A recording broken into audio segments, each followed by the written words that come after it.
ankle inversion, eccentric neural grooving. So your ankle, this is inversion. So imagine you're standing on the outside of your foot.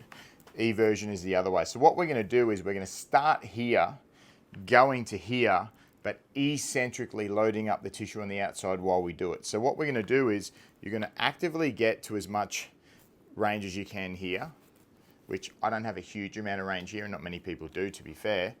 And then you're going to get your hand and actually just pull into a bit of a bigger stretch. What I like to do is this far hand will wrap underneath, because what you're going to be doing is you're going to be using your hands to pull into this eversion position. So what you're going to do is you're going to hold it up here, you're going to contract the tissue here and fight against this movement as you're pulling. So you're contracting this tissue while it's getting lengthened, and you're just going to go all the way to the end of your active range or your passive range. I'll explain which one in a second.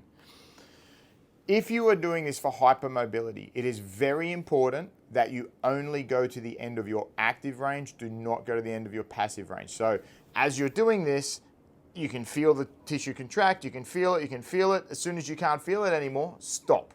Don't go all the way through to your passive range. If you are doing this to strengthen your ankle, but you're not doing it because of hypermobility, then you will go all the way to the end of your range of motion. Another thing is you won't be able to get much range of motion either way if you're in dorsiflexion. So dorsiflexion is this movement here, because this just contracts everything, it won't move. So as you're doing this, just be mindful, because as you start contracting the tissue, naturally your body will use this here and it'll pull up, and then you won't be able to do it. So just be mindful that you're not all the way up here. You can actually push your foot all the way down if you want, or just hang out in the middle, just not up there. You'll see when you do it. So once again, you're going to get into this stretch. I'm going to actively contract that tissue and then try to fight it as I go all the way to the end of my either active, if you're mobile, hypermobile, sorry, or all the way to your passive range if you are just looking to strengthen it and you don't have hypermobility. So we're strengthening all this tissue while it's getting lengthened. And there you go. Enjoy your ankles.